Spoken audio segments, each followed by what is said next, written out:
Welcome to today's CoveTalk. We're very pleased today to be able to have David Kilcullen as our speaker. He has had a wide career spanning Australia and the US in important roles. He's a strategist and counterinsurgency expert. He's also an author of numerous books. His latest one is The Ledger: Accounting for Failure in Afghanistan. Today he'll be talking to us about the current situation and future prospects of Ukraine. So we're thrilled to have him speak on that topic. Keep in mind this is an unclassified forum and the views that are presented will be those of the speaker, not necessarily those of the Department of Defence or the ADF.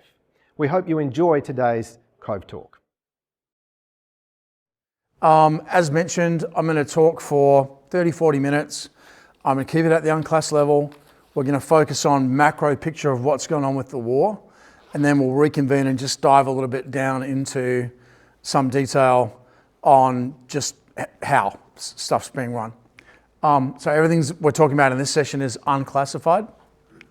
We'll talk about sort of bottom line up front, a couple of cautions and caveats about what I'm going to talk about, just an overview of what's going on, status of and prospects for the counter-offensive which is happening right now, talk a little bit about some technology and other game changers, and then we'll get into a discussion.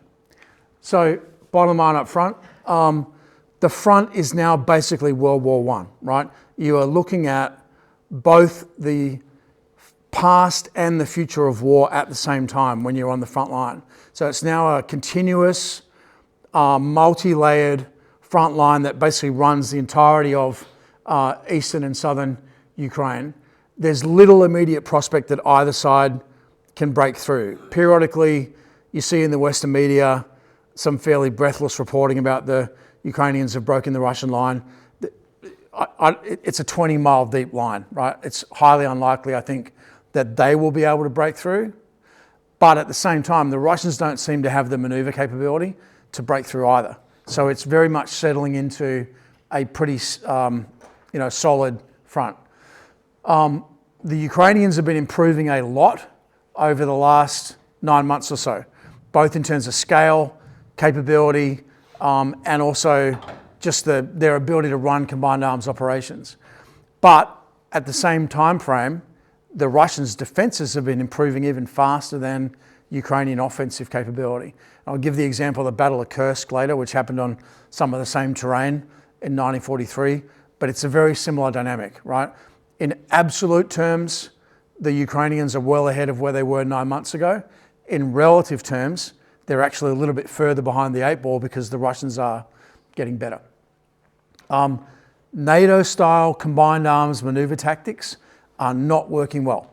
And I'll get into why that is, but it's primarily because Ukrainians don't have air superiority, they don't have the mass, and they don't have a lot of the sort of enablers that you would expect for a Western-style, combined arms maneuver. But the critical issue is air superiority, and I'll show you what that looks like on the ground in a minute. Russians have an enormous advantage, I would say probably a 10-to-1 advantage in artillery. And in a war of attrition on a solidified front, it's all about weight of fire. And so that makes it an extraordinarily hard nut to crack. Some of their stuff is just traditional tube and rocket artillery, but they also have, rocket-laid scatterable minefields, for example, that they can just place a minefield on top of a Ukrainian unit that's trying to maneuver. So what we've seen is that a lot of legacy weapon systems, right, Bradleys, but also Soviet design systems are not doing particularly well in this environment. And again, I'll show you some photos of that as we go through. Basically, Cold War systems are being somewhat invalidated by the proliferation of things like loitering munitions, first-person video drones, swarming drones, a different style of operating. That means that the traditional idea of like the biggest threat to a tank is another tank is just not the case in Ukraine right now. We're seeing this return of industrialized attrition warfare where manufacturing sustainability, demography, energy availability, industrial capacity, all that stuff becomes critical in terms of your ability to generate combat power on the front. And the Russians have a 5-to-1 advantage over Ukraine in just sheer scale. That suggests to me that the Ukrainians, if they're going to win, they need an operational game changer. There's a couple of things that might be out there on the horizon, but nothing really obvious as a game changer right now. So some caveats, right? I was in the field on the ground about 4 weeks ago. So it's not a super fast moving front, but at least some of what I'm going to say to you is probably at least slightly out of date. I had pretty limited direct frontline time, so only on the Kherson front and only for a couple of weeks. And a related factor to that is what I call the combat observer effect. We're all familiar with the observer effect. If you're there, things are different just because you're there, so you get a different impression. When you're in a firefight, it's even more different because your own psychology shifts a bit, right? And in order to get close enough to the front to see what's going on, you get very tunnel vision and you start to focus on stuff that's a little bit, not objective. So this is the dilemma, right? You either are far enough back that you have an objective point of view, but you don't know anything, right? Or you go far enough forward that you see stuff that is useful, but now you're no longer objective. And that's a common feature of all, battlefield study work that you might do.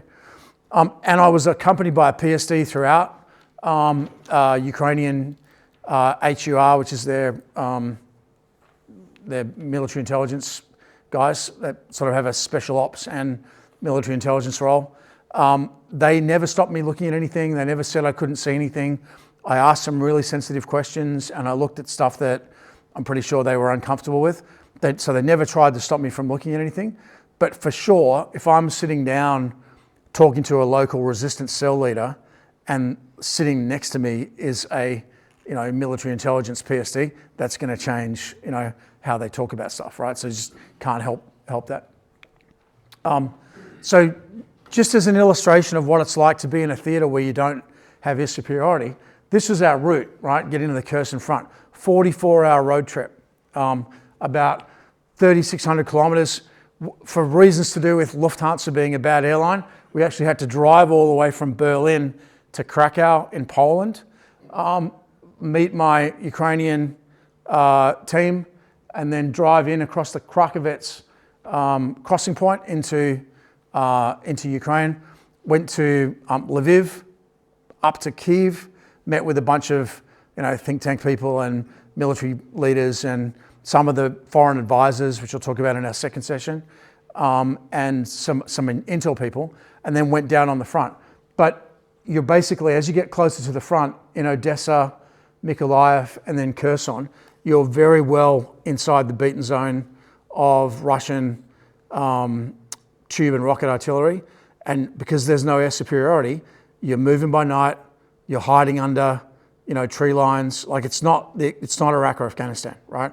And I sort of didn't quite realize until getting there how much of a difference it makes when you don't have air superiority.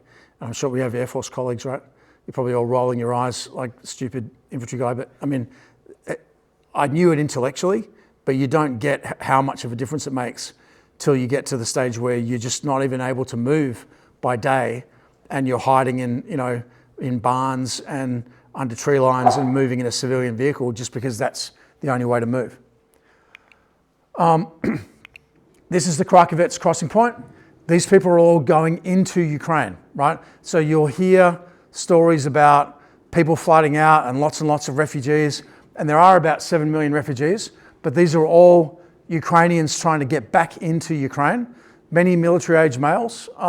It didn't strike me as a society that's collapsing in terms of morale, right? People are really engaged. There's a lot of cross-border trade still going on with Poland, and a lot of industry stuff going back and forth. The reason this queue is so long is partly because it's getting towards dusk and you can't move in the day, right? So people are ready to cross over at the beginning of the evening and then get as far as they can before curfew. There's a curfew that kicks in at 11 p.m. I was lucky enough to have my PSD with me so I could move after curfew, but that got a little bit sketchy a couple of times because people are jumpy as you get a little bit closer. That's my colleague Greg with a very obnoxious Polish border guard trying to get across the border. The Poles are extremely nervous right now. You may have tracked that the Wagner group, the Russian mercenary group, has started operating on the edge of the Suwalki Gap, which is a part of Poland that butts up against Belarus. So the Poles are quite nervous about, infiltrators and making sure that everyone is who they say they are and all that. This is Lviv, right? And it's literally, chicks in short skirts and 4-inch heels and people drinking cocktails, and all the restaurants are full, all the bars are full. It's a pretty much totally normal environment in Western Ukraine. I would say people are partying pretty hard, in part because they know that this time next year it might be a lot worse.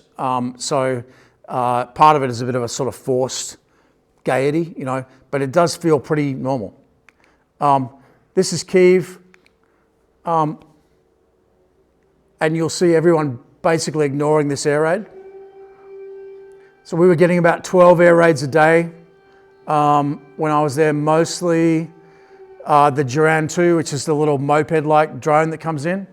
But you see people, they just ignore it, right? And people will be sitting in a bar, drinking their cocktail, the siren goes, and they just roll their eyes, and they wait and listen for the moped, and they'll like clink glasses as the moped thing goes over. Like everyone's just basically treating it like weather.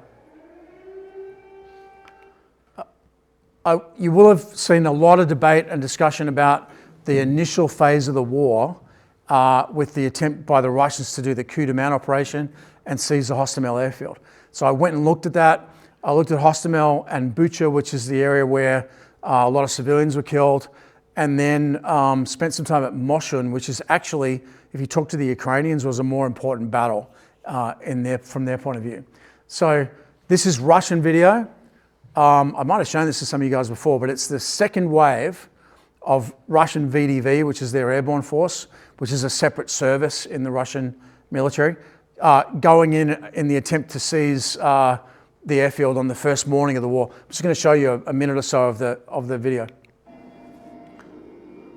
So this is one of the Mi-17s coming in. You'll see the first wave on the ground as they're coming in.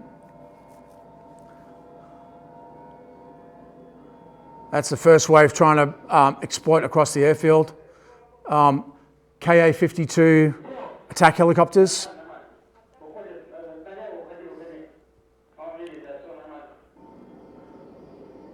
And then they basically fuck around on the airfield. You can watch the whole thing. I'll leave the slides with those that want to take a look. What happened was this, right? So how that light forces air assault turned into this carnage was basically bad luck. The leading first few aircraft had the battalion CO on it, plus his OPSO. At least a couple of those aircraft were shot down, and it looks like the TAC headquarters was destroyed in that initial just bad luck getting onto the airfield. So Russians don't have a lot of good junior leadership. They don't have a lot of good junior officers or NCOs. So they were basically headless, and they spent a couple of hours just fucking around on the airfield trying to figure out what was going on because they'd lost their CO going in. That allowed a Ukrainian SF unit and a territorial defense unit to close up to the edge of the airfield and bring them under fire. And then they were able to bring up mortars and start cratering the runway. And at that point, the second or the third wave, which was a couple of battalions in IL-76s, which is sort of like a C-17, they had to then orbit for a couple of hours waiting for the heliborne troops on the airfield to clear this blockage. And in so doing, at least one of those aircraft was shot down, and about another dozen or so aircraft that were planning to fly in were forced to basically go back to their point of origin in Belarus. So the whole initial coup de main essentially failed through bad luck of the CO getting killed and them not having the tactical smarts to run without the jump TOC in place, and then the Ukrainians getting lucky. But then they tried to basically link up big armored units that were moving down from Belarus with the guys around Kyiv. There's 31 vehicles in a Russian tank battalion. It's a bit smaller than one of ours. I think that's an entire battalion on that one street, right? If you count up the number of vehicles. And a lot of it, again, was luck. That little blue dot is where I was walking around. So Hostomel right there. They tried to push off of the airfield into and sort of flank the Ukrainian defenders. And because of the mucking around on the airfield, there was enough time for the SF, Ukrainian SOF, to organize this territorial unit, put it in defense, and create basically just a blocking position. And with javelins and NLAWs, they were able to slow down the advance. And that just basically spiked the whole thing. A lot of damage in that area. There was about 10 days of fighting. The Ukrainians have it extremely heavily locked down now. I was able to walk around some of the area, but A, there's a lot of UXO there, and B, they're quite worried that there might be a repeat. Right? And so they have a fairly good posture there. This is a T-64B tank, which is the standard Ukrainian tank. This one tank took out at least a couple of companies worth of Russian vehicles before it was destroyed. And you'll see, it's a bit hard to see, but the turret's actually on backwards, and it was one of these so-called jack-in-the-box malfunctions. And it's a design flaw of Russian armor in particular, that it has a 3-man crew, and in order to save that one man compared to a Western tank, they have an autoloader with basically a carousel of ammunition stacked like in a circle around the crew. And if you take a hit in the top of the turret, all of that ammunition will catastrophically detonate in one hit and just pop the top of the tank off, right? And I mean, you probably wouldn't feel a thing, right? The whole thing is just catastrophic kill. Why is that? Because we all grew up, or those my age in the audience, we all grew up with an environment where the biggest threat to a tank is another tank. So that means a horizontal threat. So you're very armored in the low axis, and you save weight by having less armor on top. Now the big killers of tanks are guided artillery rounds, top attack weapons like NLAW and Javelin, and just straight up artillery. So now the threat vector comes from above instead of on the flank. And what was a sort of adaptive characteristic of Soviet armor has become like a critical vulnerability. So you see them putting these, we call them cope cages, so sort of bar armor over the top of the turret, not doing much to stop that. And same issue for the Ukrainians, because they're running Soviet equipment too. This is a BMP-3 turret. A little bit hard to see, but there's actually you can see the hole and the dent in the very top of the turret, where this clearly took a top attack hit. Right, so that was the first phase of the battle. Where it is now is very static. I said they let me go everywhere I wanted to go, but they were keeping us away from the breakthrough sector. So we went down to the Kherson front, which happens to be the only part of the front where a very substantial partisan warfare and resistance warfare activity developed that was then subsequently recaptured by the Ukrainians. So we had the ability to sit down with a lot of the local resistance cell leaders and talk with them about their experience under Russian occupation. It's really difficult to capture the sheer scale of the terrain. This is literally one sunflower field that would have been about 5 miles across. And it's rolling terrain. It's not flat. You've got these little hills, little depressions, creeks every so often, tree lines. And if anyone's ever been to the Western Front, like that sort of Posier area, tiny little terrain features like a highway overpass or a 10-foot tall hill become like decisive bits of micro-terrain because that allows you to dominate an area. It's a secure rear area, sort of, right? Those who don't read Ukrainian, this sign says, do you know a traitor or a collaborator? If so, talk to the chatbot on this number and report that traitor's location. This is a Ukrainian police poster. These are all over the place.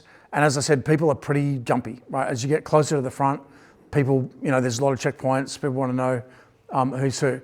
But unlike, say, Iraq or Afghanistan, and this is, again, was weird to get your head around, there's no IED threat. The population are friendly. It's a unidirectional threat. Like you can see the smoke in the distance of the front, and you can hear the artillery, but the area is just generally pretty safe. And it sort of takes a bit of getting used to. I said the Ukrainians let me look at everything I wanted to look at. I'll talk a bit more about combat casualties in a minute, but every village has a cemetery like this. There's a lot of them. Most of them are most of the dead are from 2023.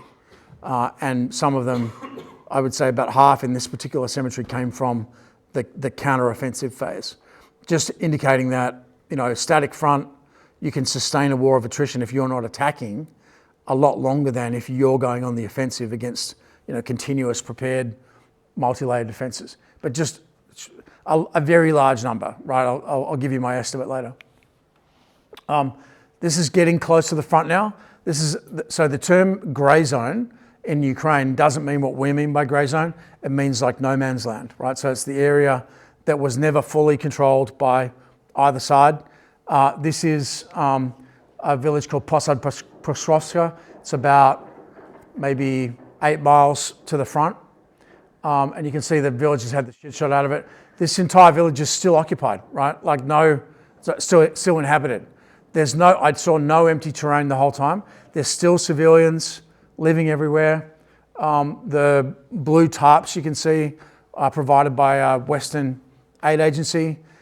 There's still people trying to make a living, trying to tend their fields, which are full of UXO. This whole area had basically, hundreds of air and missile strikes and about 6 months of just continuous fire across it.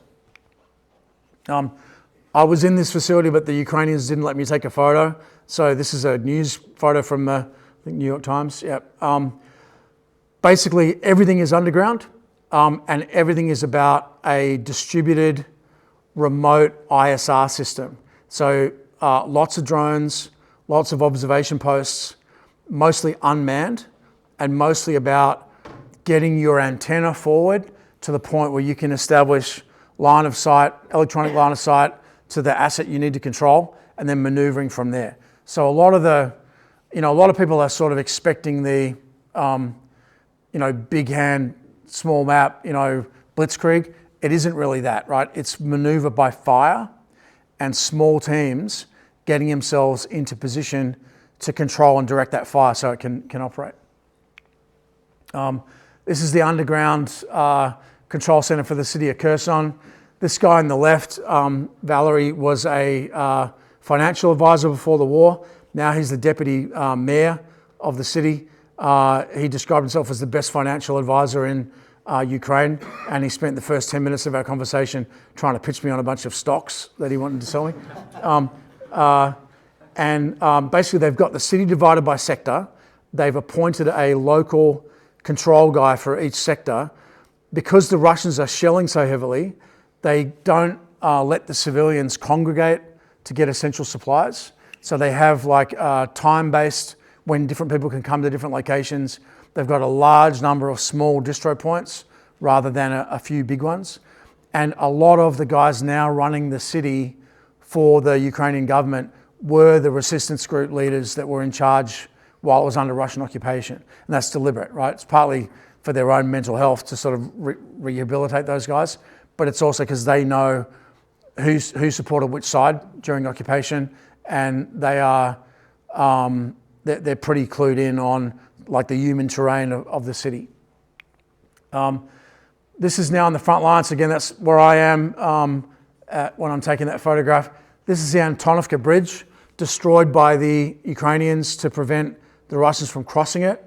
Russians on the other side. It's about 600 yards from where I took that photo to the frontline Russian positions, but they're not like a continuous front line at that point. They're an outpost line. So they have like OPs, lots of snipers, sharpshooters, not really snipers.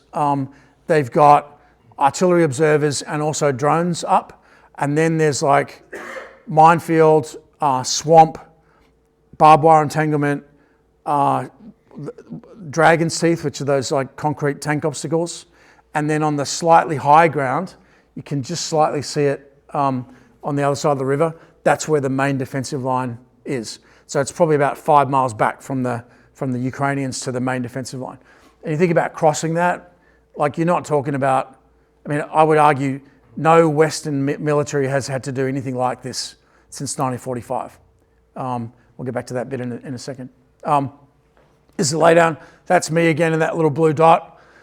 Weirdly enough, the 80th Independent Motor Rifle Brigade is an Arctic unit. I actually went across the Russian frontier with Norway in 2016 and looked from an OP into the base of this unit when it was up near Murmansk.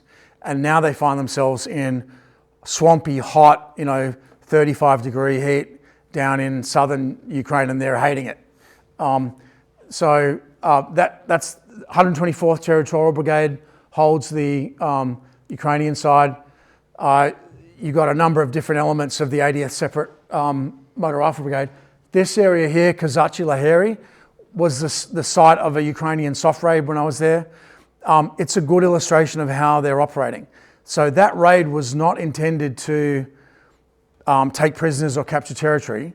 Essentially, they shot them in across a wide front with a lot of stuff across the river and fires in order to create a diversion. And they essentially inserted a team to get a sensor system and an antenna into the right location that they could then control UAVs on the other side of the river to bring a strike in. It's all about maneuvering for advantage and fighting for information, but in a very electronic warfare heavy way and enabling artillery as distinct from direct fire.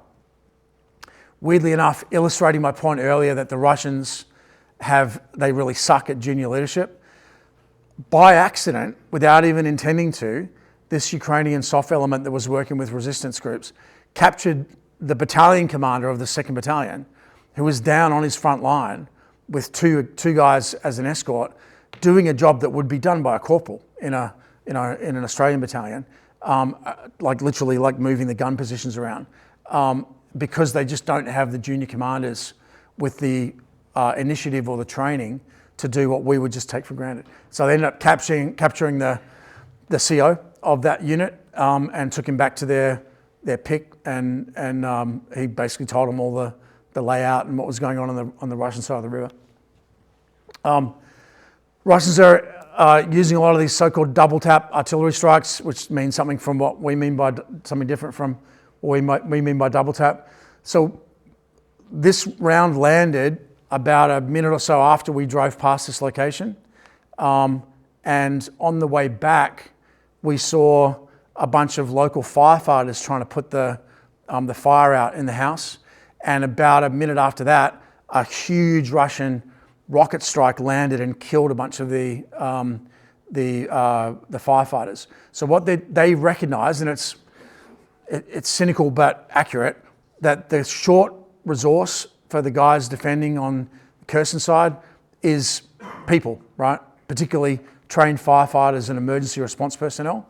So what they'll do is they'll drop a relatively random strike, then they put a drone up, they wait and see where the first responders are responding to, and then they'll smack that area once it's started to be a control point for the first responders. Not too different to a complex attack, right, in Afghanistan, but with artillery. And so this is happening a lot. I think I said to someone over dinner, I lost count. I was trying to count how many artillery strikes we were taking. I lost count at about 90 in the first few hours, and I was like, okay, it's just, pretty much continuous. They don't lose a lot of people though, because everything's underground, all the civilians are in the houses, and it's a static front. So there's not a lot of targets. So the Russians are basically dropping artillery strikes on spec and then waiting to see who reacts and having their UAVs up to spot that and then reacting to that. That's kind of what I mean by maneuver by fire. This is the actual frontline houses. Again, this is like maybe 20 meters from the river. The next position past that is Russian sniper positions. All these houses are still occupied. There's still civilians living there. And the battle space is in no way like an empty battle space. This is not a great illustration of what it's like now. This is when it was under construction.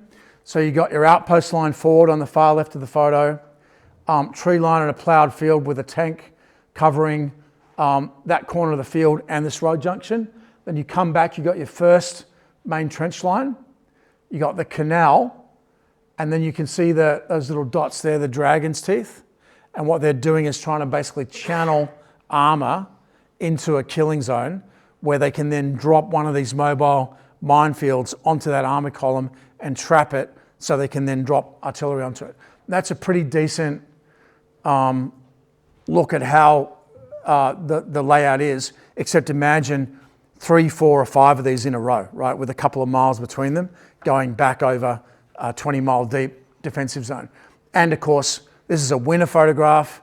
Everything's cammed up now. Everything's overgrown. You can be pretty much on top of one of these positions and not even see it until it opens fire. Most of the people that are still in the area are old people.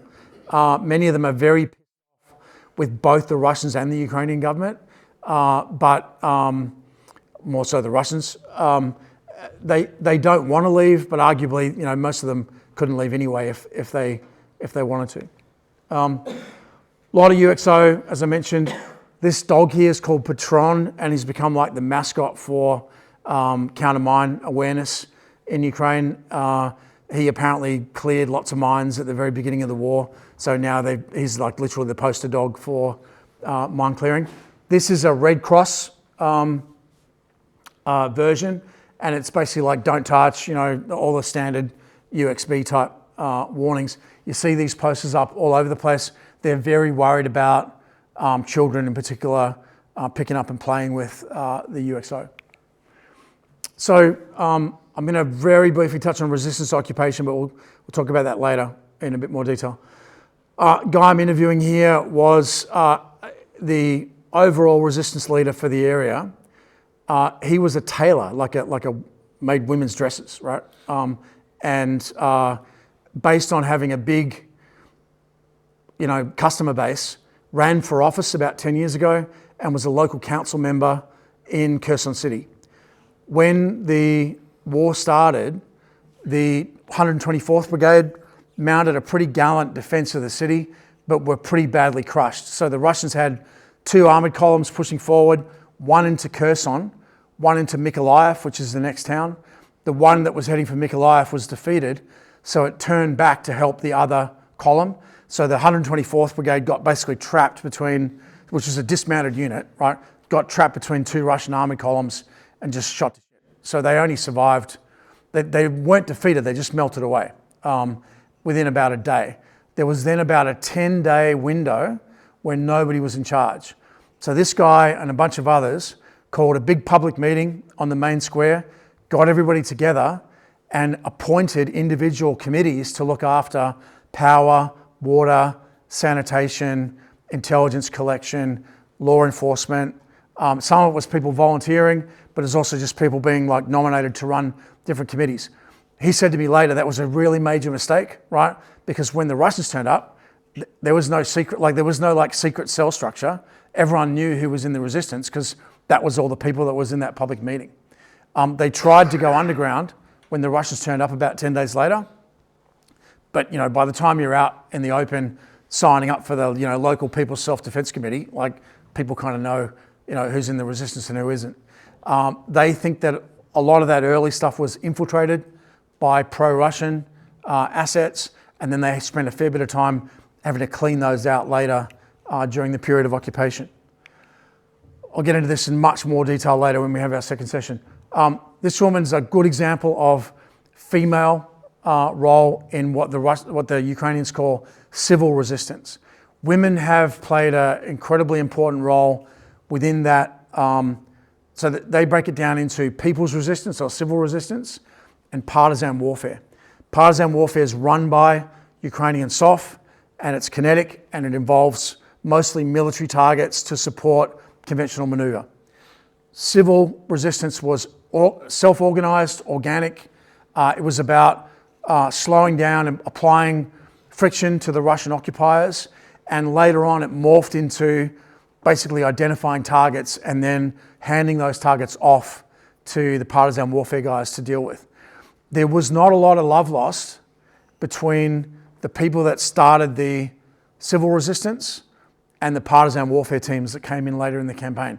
They actually had to spend quite a lot of time and effort winning back the trust of these people that felt like they'd been abandoned at the beginning of the war. More to say about that later. Here's just a general, this is all open source, timeline of occupation. Basically, so 20th of March was the first major resistance effort, and it was a assassination of a collaborationist official by the civil resistance. So there was no partisan warfare teams in place at that point. About a month later, they shot a pro-Russian blogger who was, again, a civilian, as he was getting out of his car. They started ambushing Russian columns, mostly logistics columns. Around this time, the Russians brought in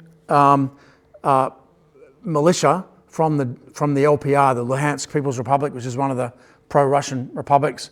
And these guys are all Ukrainian ethnicity, all spoke Ukrainian, in some cases knew some of the people from the town, and they tried to basically hand off from Russian combat troops to a local ally to do the sort of rear area security operations. That went okay to start with, but the resistance recognized that as a threat, so they started deliberately targeting not the cruelest, but the friendliest occupiers, right? So they let the cruel guys keep being cruel, but anyone that was beginning to develop a rapport with the community, they targeted those guys. By about June, we started to see the partisan warfare teams emerge, and those guys started to then lift the technical skill set, a lot of VBIDs and IEDs that started to really appear in the system around then. The Russians reacted by swapping out that militia group that was doing rear area security for an organization called Rosgvardia, which is sort of like their National Guard, but they're from Russia.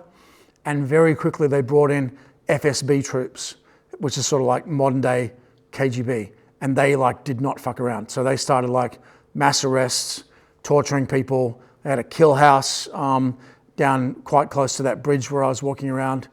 They basically took lots of people back to Moscow. Some people are still in Moscow. They basically did a sort of mass arrest approach, like anybody who may possibly have been involved with the resistance was scooped up, and then they did what they call filtration. So they would basically hold everybody and interrogate them until they figured out that they were clean and then let them go. Not dramatically different to how we did it in the early days in Iraq, by the way, but you had just as bad an effect. By late July, it really started to become much more focused on bridges, lines of communication, artillery dumps, all that stuff as a direct support to the upcoming counteroffensive. It's sometimes described that the Ukrainians recaptured Kherson. They didn't really, right? They mounted a counteroffensive, and the Russians recognized they were taking so much pressure in the north that they couldn't sustain that western bridgehead, so they pulled out. And then the Ukrainians reoccupied the city without much combat in November. So there was again a period where not a lot of Russians present, local population stood up and took control, and the government came back and basically had to put a lot of effort in to win people over again. And as I mentioned, they make a distinction between partisan warfare and people's resistance or civil resistance. And so do the Baltic states, so do the Poles. It's a bit of a different way from how we think about special warfare. This graffiti here on this is a Russian monument that was vandalized. That is the emblem of the National Resistance Center. And basically they came up with an easy to graffiti symbol so that people can run around with, a can of paint and mark up, just tag a Russian site or something to indicate, hey, the resistance is here, right? And it became a really important part of their propaganda battle, that you might think you're controlling the city, but actually the resistance is everywhere. And just by, it takes like a second to do that symbol, and people knew what that was about. It's all over the city. Right, so just to wrap up real quickly, or not quite, my assessment of the campaign is it's well into attrition warfare now. It's a solidified, continuous front. As I said, it's up to 20 miles deep in some places. Ukraine doesn't have air superiority, so it's extremely hard to see how they would be able to break through. But at the same time, the Russians can't mass the assets they would need to break through on their side. The Russians, as I said, about 10 or 12 times greater weight of fire in terms of volume of artillery than the Ukrainians are launching. Both sides are starting to hit their demographic and industrial limits to how far they can mobilize. I'm in the minority here, but I don't actually think the Russians have the ability to restart the offensive. They are doing okay because they're on the defensive. If they tried to go to offense, I think they would rapidly bog down. So I don't think there's a chance that the Russians are going to capture the rest of Ukraine, certainly not this year. But at the same time, I think it's highly unlikely to expect the Ukrainians to break through. I think the political dynamics are quite negative for Ukraine. We've been pushing them into these attacks, and they're losing troops that they're going to need next year, but they have to do it because they feel like if they don't demonstrate progress and that they're actually fighting, that they're going to lose Western political support. And I think they're probably right about that. If depending on how the US election goes next year, or if the Ukrainians don't demonstrate some significant progress, you could see European and US assistance, probably not UK assistance. I think that the Brits are pretty committed, but a lot of others, would start to back off. And the Ukrainians know that, so they need to really push it. I talked to the Deputy Defence Minister, I talked to Zelensky's Chief of Staff, talked to lots of members of the Rada, which is their parliament. Everyone I spoke to was almost robotic in their insistence that they are going to win, they are going to recapture all their terrain, including Crimea. Like there's zero appetite for negotiation at the senior levels of the Ukrainian government. On the front line, a little bit different, right? So military commanders and local civil leaders are like, we really don't see how this ends unless there has to be some kind of negotiation. But they also recognise that they've got to be negotiating from a position of strength, so they have to fight to get to that. Again, harsh reality, I'm not sure that what we are doing for them is particularly useful from a NATO training advisor standpoint.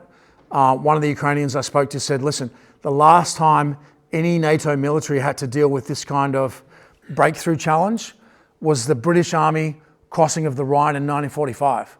So if you happen to have a 100-year-old veteran around that was involved in that battle, we'd be very happy to take his advice, right? But the rest of you guys, you've been doing Iraq and Afghanistan, chasing dudes around the desert. Like, this is not that. And they're polite about it, but they just, they're not, they're very grateful for the assistance, particularly our vehicles, by the way, are getting a lot of love from the Ukrainians because they're very survivable.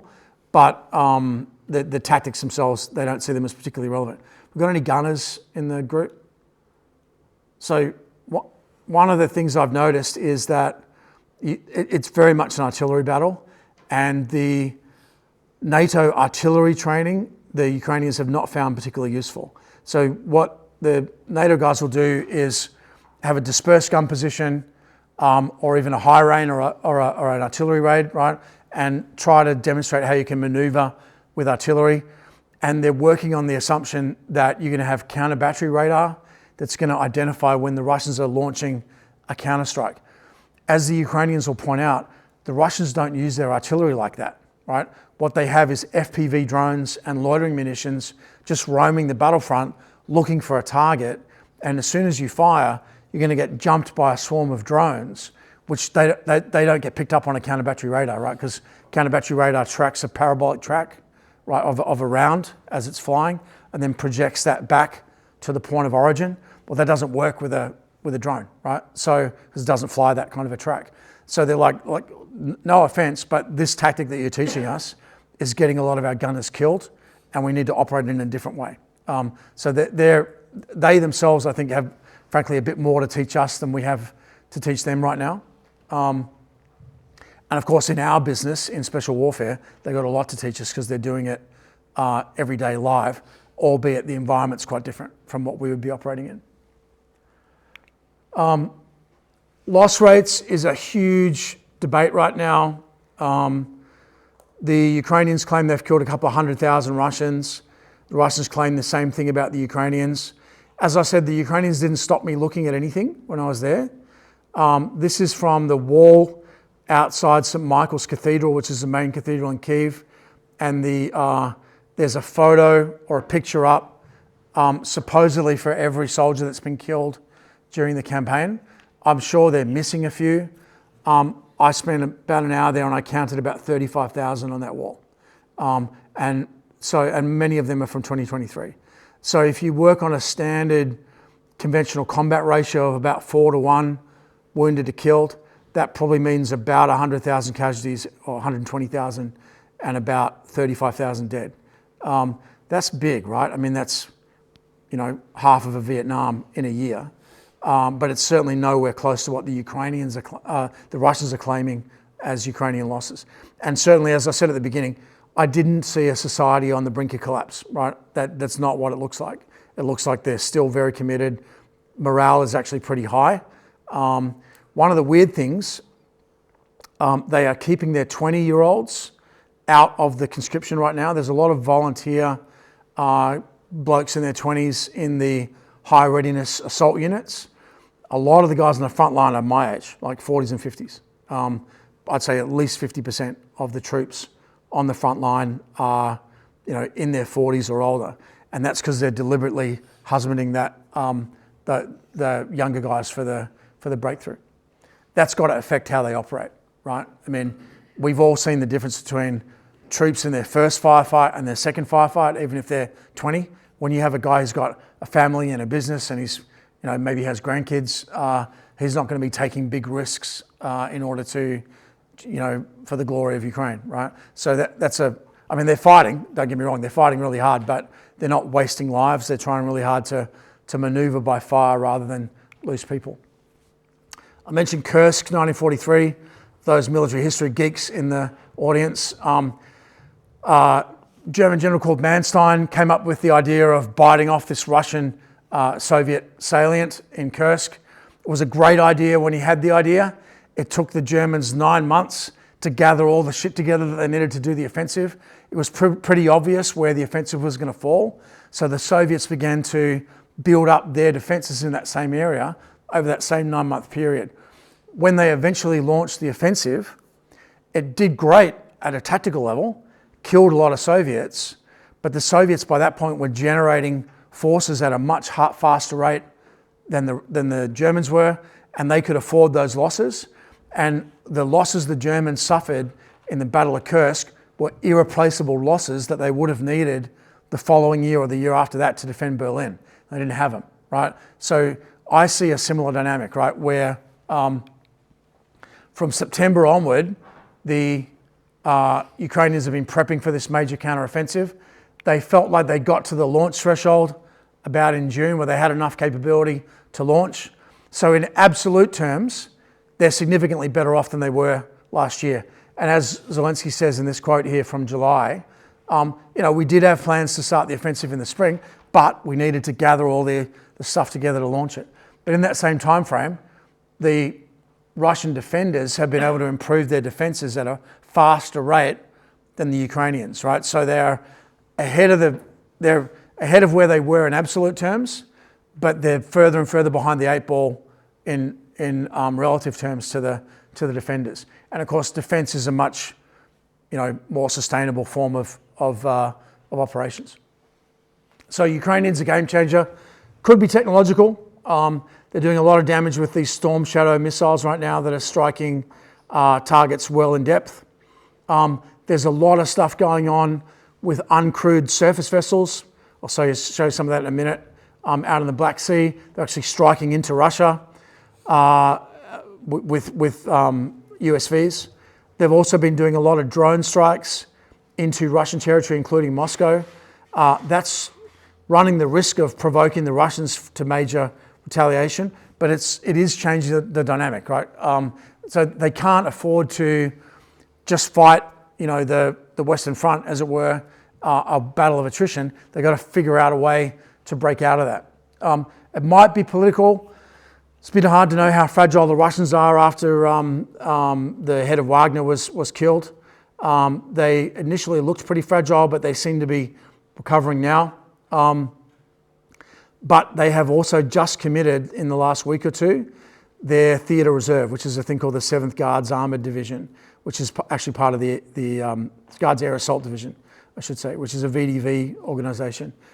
So if they're committing their theatre reserve while still standing on the defence, that means they're probably pretty close to the bones of their arse in terms of their ability to sustain that defence. But whether they're going to crack or not, it's a classic battle of attrition. Who's going to crack first? It's very hard to tell. Absent a game changer, I don't think that an operational level breakthrough by either side is likely. I hope I'm wrong about that, and I might be proved wrong, as soon as next week. But what I saw on the ground, 6 to 4 weeks ago, didn't suggest to me that either side was going to make a major breakthrough. US, European, Russian, and very importantly Chinese political dynamics could make a big difference. The Chinese are starting to make noises about peace settlement, trying to broker a deal, working with the Saudis. The Turks have their own attempt going on. There are various peace initiatives going on. But as I said, I see no willingness in my conversations with the Ukrainians to actually negotiate.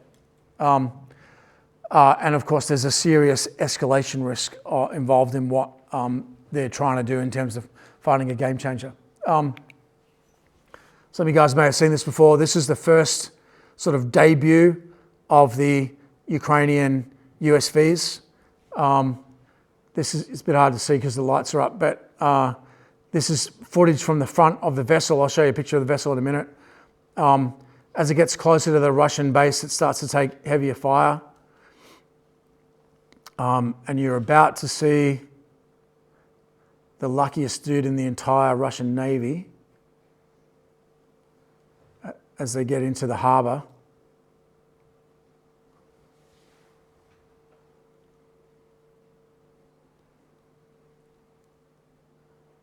You have to look closely. He basically jumps out of the boat just in time. So this is their first outing, and it was this drone. It's got about a 400 kilo warhead, which is about the first third of the boat. It's got the video camera. The early versions were directed by VHF from a mothership. They've now got a much larger version that seems to navigate by GPS or GLONASS and is about 1,000 kilos of explosives and has a very long range, maybe 500 miles. And we've seen these drones used to attack Russian positions in Russia. One of the interesting things about it is that actually this drone was crowdsourced. So the Russians have a site called United 24. They put out effectively a GoFundMe site where individuals could put in like a $5 donation to fund this particular effort. And of course, multiple levels of usefulness in that approach, right? You're getting a crowdfunded system. They probably could have afforded to pay for it themselves. But B, everyone who clicks on there and donates, that's a person who's willing to take action to support the resistance, and you've got their contact details, and you're able to then approach those people for support, and they've been doing that. And you're demonstrating that you've got mass public support, not just support from allied governments. So they use that very effectively as a propaganda tool as well as just a kinetic hit. And that's why that video was so important, because that's the video that all the donors got to see, saying, your money at work, and we put it to good use, and it became almost like an armed propaganda activity that they ran. All familiar with Prigozhin, I think, head of Wagner, mounted a rebellion on the 28th of June.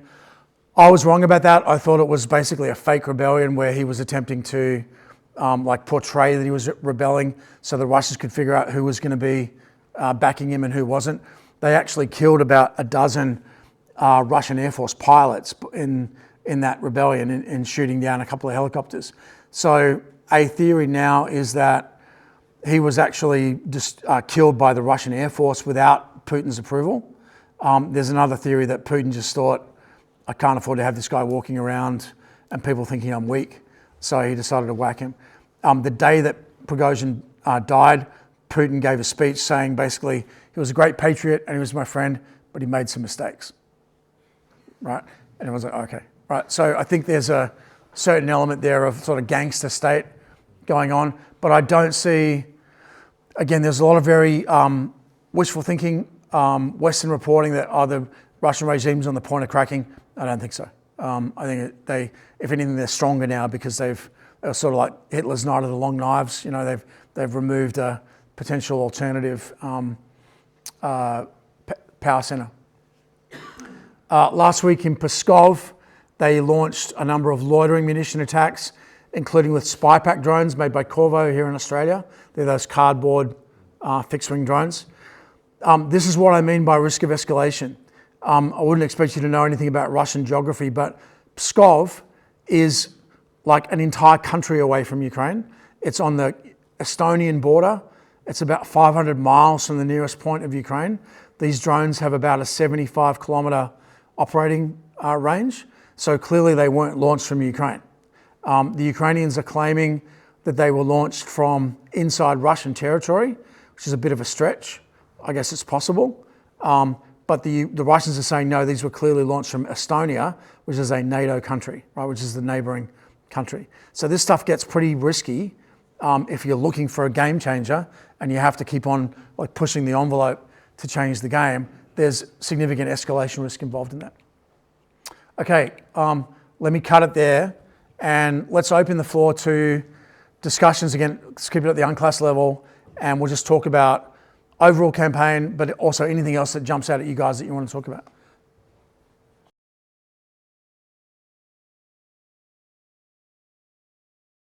So with regards to like that last point in terms of like risk of escalation, can you talk to the other things that are going on around? So like Belarus, the like essentially activities in the Black Sea, and like if there's any developments in Kaliningrad, and then also if there's any like connection or link or the effects that the like West Africa is having on Russia? Good question, actually. So on Kaliningrad, first of all, remember how I said the poles are really jumpy on the border?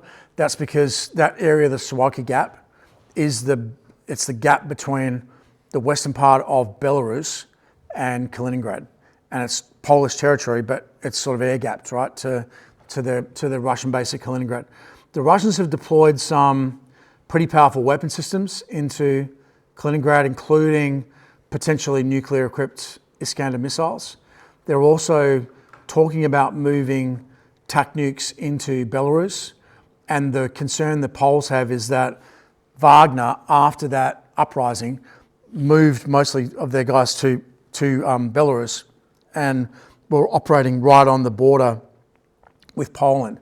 So the Poles are quite worried that there might be like a diversionary move from Wagner to try to break through that area, and that might then create a bandwidth problem for NATO. I was always a bit skeptical of that theory. I don't think the Russians want to provoke that level of escalation right now. If they did, they would have probably already done it, given what happened in the last 12 months. But then the other thing, as you mentioned, that Wagner did was they were involved in the Niger coup. They were involved in Mali. So a lot of stuff going on in the Sahel and West Africa.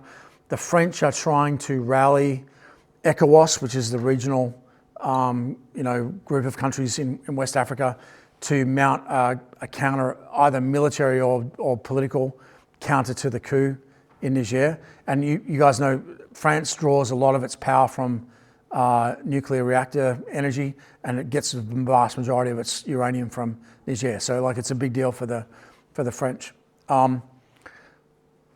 Keeping it at the unclass level, some Western assets have recognised that there's an opportunity here to target Russian interests outside of Russia and there's a bit of a proxy game developing in the Sahel and West Africa around that.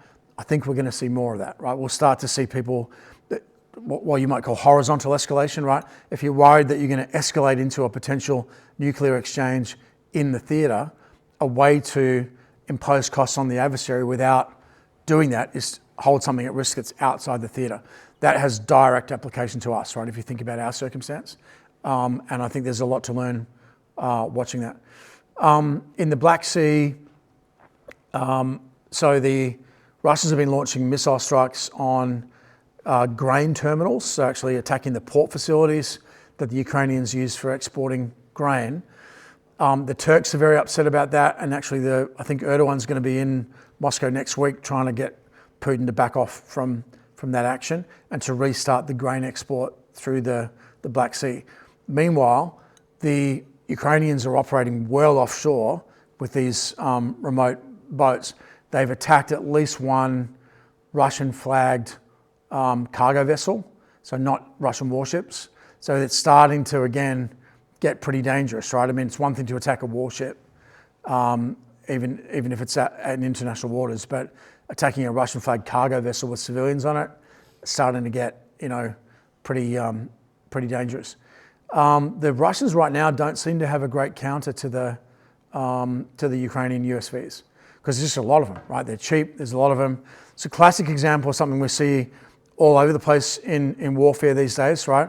A large number of small, stealthy, cheap platforms tends to beat a small number of very capable, expensive platforms, right? And that's true in the air, on land, maritime, probably true in space, so, and this is a side effect of that. Yeah, so great question. And one to watch, right? Particularly Africa. Yeah.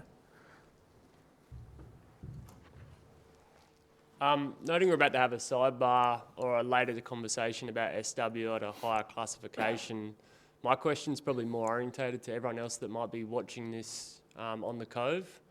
So you've presented a hell of a problem which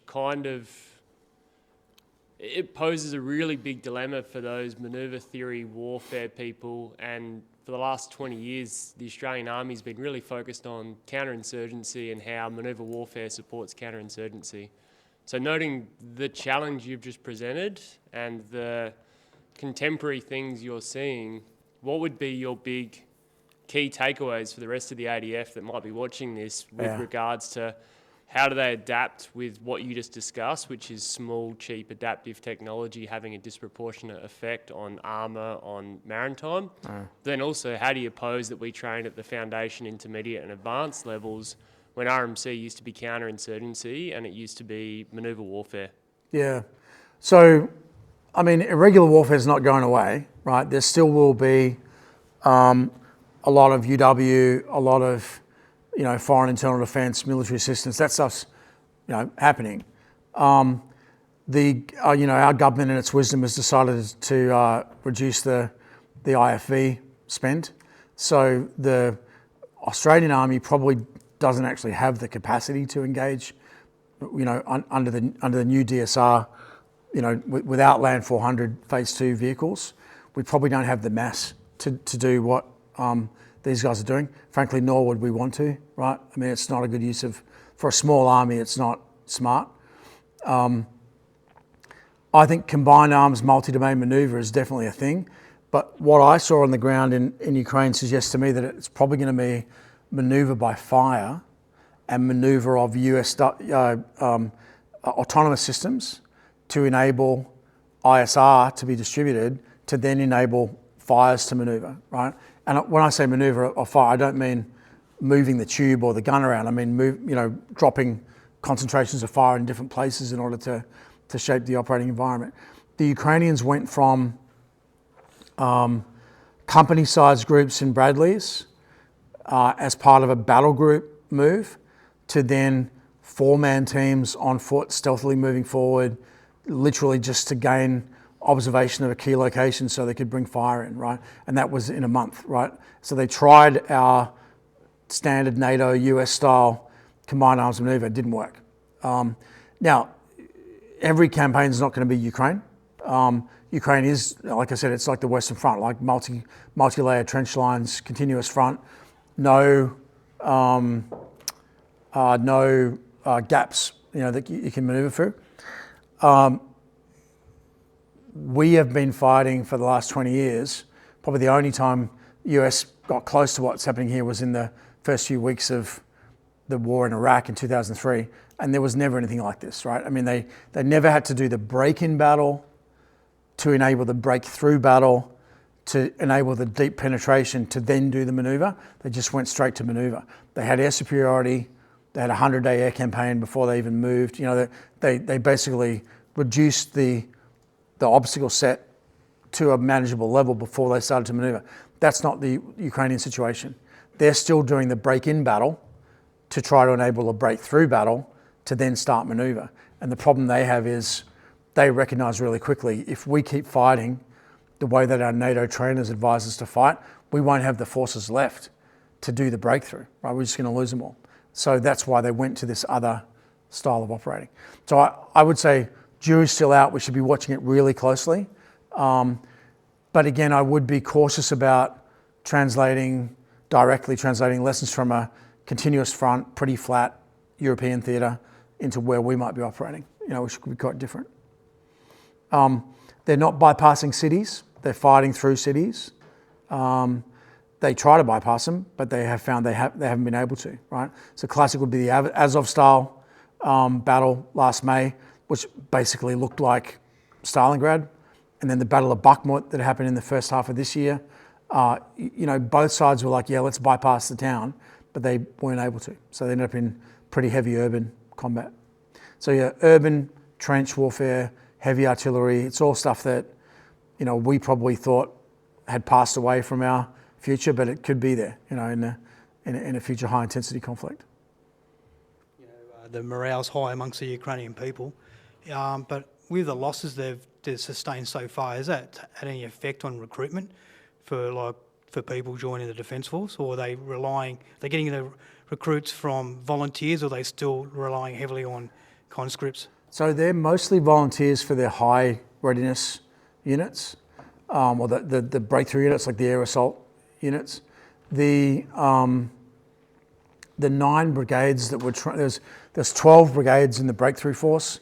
9 of them were trained by NATO. The other 3 were existing Ukrainian brigades. They were mostly volunteers. The guys on the front line are the sort of older generation conscripts, although a lot of them are volunteers too. But they're not conscripting anybody below about 28 years old. So there are volunteers at that age group, but if you're in that age group and you haven't joined yet, you're probably thinking, well, my time is coming, right? You do see a lot of amputees on the street, mostly mine casualties and looking pretty fresh. And that suggests they are losing people to the mine threat. But a lot of those people are getting, given a prosthetic and put back in the front line, right? So it's not it's an existential fight, but I'm not seeing them like, you see Russian propaganda film of them, pulling guys off the street and press ganging individuals. I mean, I didn't see any evidence of that, and not that I necessarily would have, but people weren't acting that way. They weren't sort of nervous that they were going to get pulled off the street. So I think that's probably Russian propaganda. Yeah. Thanks everyone for coming out. I appreciate it.